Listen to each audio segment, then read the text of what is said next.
I'm Amy. I'm David. And I'm Morgan. And you're watching Word of Mouth. Hey, hey, hey, hey, look what we got for you. Come on, gather round. Hey, hey, hey, hey, you won't be able to keep your toes from tippy-tapping over the ground.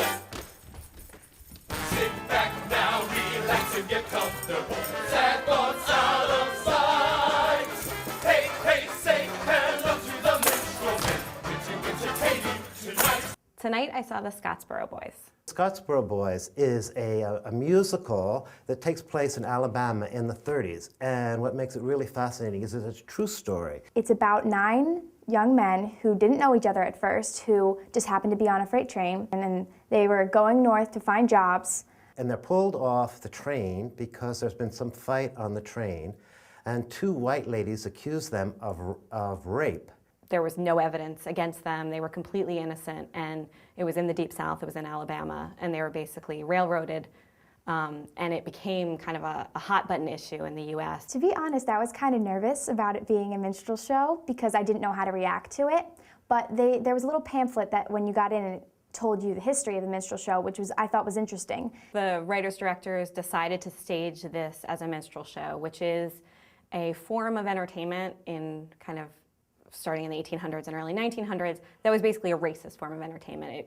White people put blackface on and did these songs and dances that were supposed to kind of mock African American culture. You don't want to laugh because you feel like, this is racist, I can't believe I'm laughing at this, but it was perfect because it really, you're telling the story of racism, and to do it in this way, I think, even though it was unsettling, that's what made this musical brilliant. Joshua Henry played Haywood. What a fantastic singer. What a great actor. He has this great, strong face, beautiful, expressive eyes, huge smile. He is fantastic, and he sings this beautiful anthem, Go Back Home, which is really touching. You saw him grow throughout the entire show because he went from just being plain angry to having a cause behind whatever he was doing. He was magnetic. You could not take your eyes off of him. He had this intensity, this anger, but also this vulnerability in certain scenes. His voice, everything about him, you couldn't take your eyes off him. He was absolutely brilliant. The interlocutor is played by John Cullum, and he holds the show. He is the narrator of the show. He has a very, very, very warm voice, and he would be anybody's favorite uncle. He's just charming. James T. Lane played a bunch of roles, but my favorite role that he created for this show was his role of Ruby, who was one of the ladies of the night that was on the freight train who had gotten the Scottsboro Boys into trouble. At first it was like, oh, that's so funny, there's 2 men playing women, but by the time the second court case came around, I forgot they were men. They played those roles so well. Jeremy Gums was Eugene, and he's the youngest actor in the cast, and he was great. His singing and his tap dancing, it was, I really thought he's going to be around for a while. He's a great, great actor. Mr. Bones and Mr. Tambo were played by Coleman Domingo and Forrest McClanagan. They take on all the nasty white roles, the sheriff and the guy in the jails, and each and every one of them, they get inside and take a hold of, and they make you laugh. They were the comic relief, and they were very funny, but they also were great performers, great singers. They really inhabited all these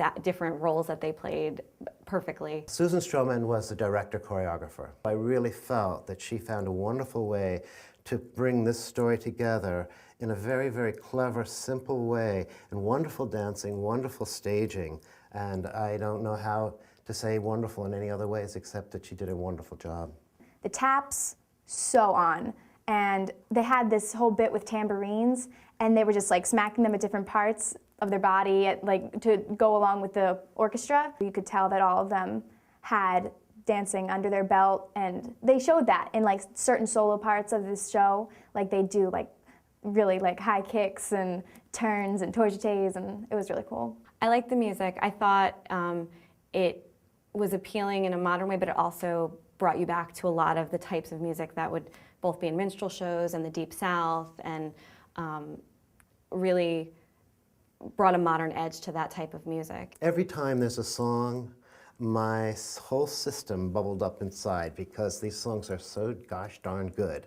And I really enjoyed them, and I was really pleased that they got to see one more Kander Ebb musical, and I think we're all should be honored to have an opportunity to see these guys have one more show on Broadway. It was one of the best shows I've seen in a long time. It really was a great theater experience and really artistically satisfying. I mean, I leapt out of my chair at the end of it, and so did the rest of the audience. It was everything you want in a musical, because at times you were laughing, at times you were in chills up your spine because either you were sad or somebody hit a note that was like, oh my gosh, but it was phenomenal. When it ended, my heart just gripped because I felt so bad for these guys and what happened, and so bad that this happens in the country that we all respect and love. It's not light, it's not feel good, but it's emotionally satisfying, it's an important story, and I think it might make you uncomfortable, but that's a good thing because it's a story that needs to be told. I loved the cast, and I love the way that they portrayed this really heart-wrenching, truthful story in a hopeful light. I would really like to say to you very sincerely, you have got to find a way to get to this show. I found it so wonderful. It meant so much to me. It was so special. I would recommend this to anyone. You absolutely have to see it. It's a wonderful musical, it's an important story, and I think anyone who sees it is really going to be happy that they did.